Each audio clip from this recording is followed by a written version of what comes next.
Et ensuite, on dégustera bien sûr le vin du château. And then we'll taste the wines produced by the. C'est très important. Un peu partout, la tradition est de nommer les vins d'après leur cépage ou leur cépage majoritaire. Donc, dans un restaurant, vous pouvez commander un vin de Pinot ou un Syrah. Mais à Bordeaux, ce n'est pas la tradition. En effet, on a des sols très différents. Donc, un merlot qui pousse sur la rive droite n'aura pas le même goût qu'un merlot de la rive gauche. In Bordeaux, we have very different soils. So, a merlot of a left bank will not taste the same as a merlot of a right bank. Donc, on les appelle par le sol. So, we name them by the soil. Dans la partie centrale, autour de l'ancienne place du marché. So we'll go first to the bell tower and then to what was the market square in the middle of the village.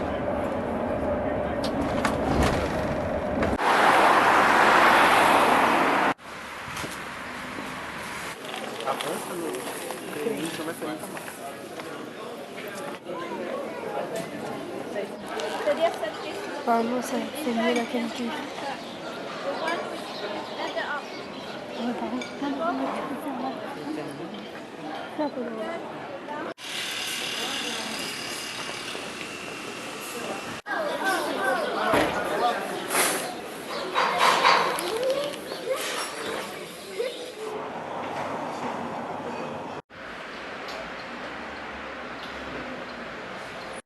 Donc les Dominicains ont reconstruit un nouveau couvent à l'intérieur du village.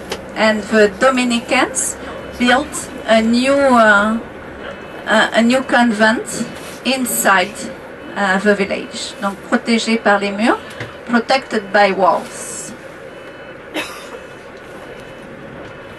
Donc Saint-Émilion a beaucoup souffert pendant la guerre de 100 ans. Saint-Émilion suffered a lot during the 100-Year War. Les feuilles deviennent rouges, jaunes dans les vignes. You see that the leaves are turning red and yellow in the vineyard. À la première gelée, elles vont tomber. With frost, they will fall down. Et c'est à ce moment-là qu'on va commencer à tailler. It's only then that we will start to do the pruning. Donc la taille se fait à la main. The pruning is done by hand. On peut commencer en décembre quand il y a moins de travail dans les chais.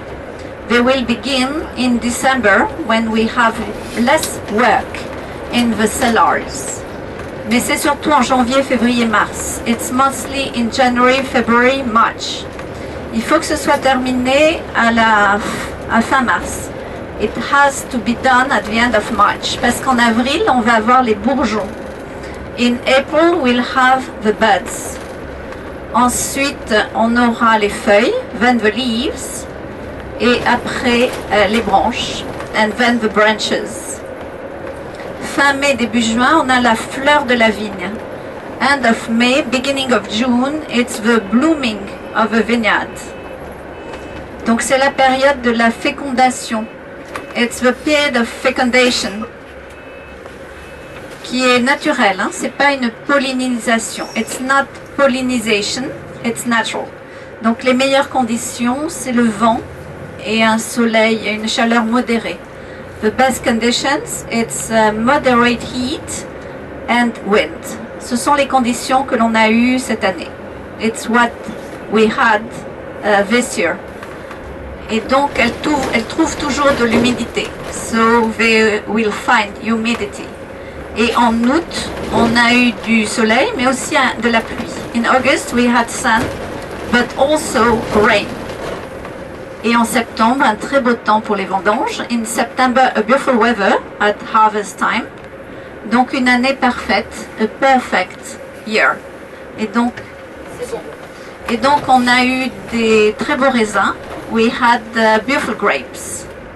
Et c'est ce qu'il nous faut pour faire du bon vin, il faut des bons raisins. It's what we need to make a good wine. We need good grapes. Donc toute l'année on travaille pour avoir des bons raisins. All year long we work to have the best grapes possible. Donc cette année, ça a été un succès pour les blancs secs. This year, we were successful for the dry white. Pour les sauternes et les vins liquoreux, for Sauternes and sweet white wines. Mais aussi pour les rouges de la rive droite et de la rive gauche. And also for the reds of the left bank and the reds of the right bank. Donc tout le monde est content. Everybody is happy. Donc il y a, maintenant c'est François d'Espagne qui s'en occupe et c'est la 7e génération. Donc c'est intéressant parce qu'il connaît bien le vignoble et le terroir. So the manager now is François d'Espagne, the 7th generation. So it's good because he knows perfectly the vineyard. Donc c'est son nom de famille et non C'est son nom de famille. Okay. Voilà. C'est son nom de famille. Alors, historiquement, on ne sait pas si ça existe au moins. Ils sont français depuis au moins 200 ans, et peut-être qu'ils sont allés en Espagne et revenus. On ne sait pas exactement la signification du nom de famille. Voilà. D'Espagne means from Spain in French, but we know they are French since minimum 200 years. C'est gros pour Saint-Émilion, puisque la moyenne c'est entre 6 et 7 hectares en général. Donc c'est intéressant parce qu'on a à la fois des sols sableux et des sols argileux et on peut assembler les cépages mais aussi les sols. 28 hectares of vineyard. 1 hectare is approximately 2.5 acres, which is a big vineyard. Here the average is between 6 and 7 hectares. And here we are lucky because we have plots planted on sand, plots planted on clay. So at the end we can blend different grape variety but also different soils. Donc il y a 75% de Merlot, 24% Cabernet Franc et 1% de Cabernet Sauvignon. 75% Merlot, 25% Cabernet Franc, 1% Cabernet Sauvignon. Le Merlot, Cabernet Franc et Cabernet Sauvignon, on a fait une transformation du sucre en alcool avec dégagement de gaz carbonique. Donc toutes les peaux et les pépins remontent à la surface. Et voilà. So lady asked me, we do not crash with the feet. We never crash with the feet. Barrique française neuve et 50%. Here you have vintage 2014. We'll blend it next January, February, and it will be bottled in May 2016. You need to aerate the wine. Or if you have other bottles, you can wait a year, 2 years before. Cèdre aussi, qui est souvent amené par le Cabernet Franc. Donc Cedar, it comes from Cabernet Franc very often.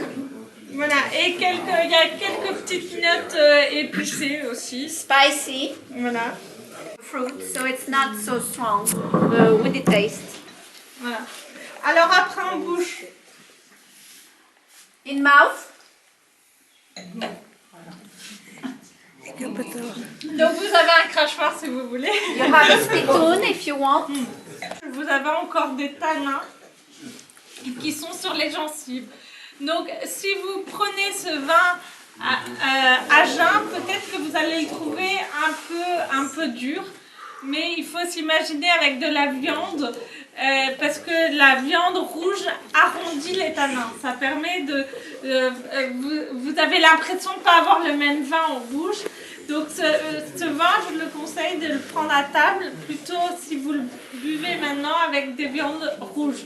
Et si vous attendez, si vous le buvez dans 5 ans, plutôt des viandes blanches. Voilà. Les vins jeunes, plutôt viande rouge, et les vins un peu plus vieux, plutôt viande blanche. Voilà. So you put in mouth, you turn, you swallow, you chew, and you don't take it immediately. It's not water. And you feel the impression in your cheek and everything, and maybe you will feel the tannins.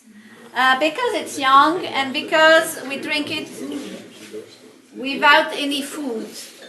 So we produce wine and Bordeaux for the meals.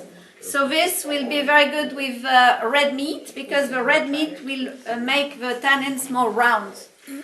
So if it's a young wine like this one, it will be good with red meat. If you open the bottle in 5 years, maybe the same, it will be good with white meat because it will be very soft. Be careful, you can open the bottle 2 hours before your lunch or dinner. It will be better because it needs more air. But some of you will prefer to wait like me 1 year or 2 years. It's like a perfume, everyone reacts differently. And some people like old wines, so you have to taste and decide for you. So you just put the cork back in? No, I buy 12 bottles, I open one and then I decide for the 11-year others to spare them and wait, and the year after I taste again, and so on. So once it's open, that's it? Once it's open, that's it. You drink it, you invite friends. Voilà. Et par contre, on a l'impression que les tanins sont plus ronds. Et pourquoi? Parce que les tanins sont plus mûrs, donc même s'ils sont jeunes, ils sont enrobés de gras en fait. Voilà. Donc, So if you get a bottle of 2000, 2005, 9, 10, you can age your wine 20 years, even more. If it's 2011, 12, which were not sunny years, you can maximum 15 years. How do you know? You know from the color. When it's young, it's a beautiful ruby red. Then it's red. Then it will be red with a little gold. Then it will be red with a little orange. And when it's like the tiles of a roof, it's time to open your bottle. Et 10 ans à s'ouvrir. Il est bien, le 2005, il est bien que maintenant. Voilà. L'avantage du 11, 12, 13, c'est que c'est des vins qui pourront s'ouvrir plus vite. Donc en gros, pour les impatients, il vaut mieux aller sur les années fraîches. Et pour des cadeaux de naissance, de date de naissance, il vaut mieux aller sur des millésimes chauds et plutôt sur des magnums, vous allez pouvoir les garder plus longtemps. Voilà. So if you buy a bottle and you don't want to keep it for years, it's better to buy a fresh year. But if it's for a birthday, for example, it's better a warm year, like 2000. And you should get it in a magnum because the evolution will be slower, so the baby will be able to drink it.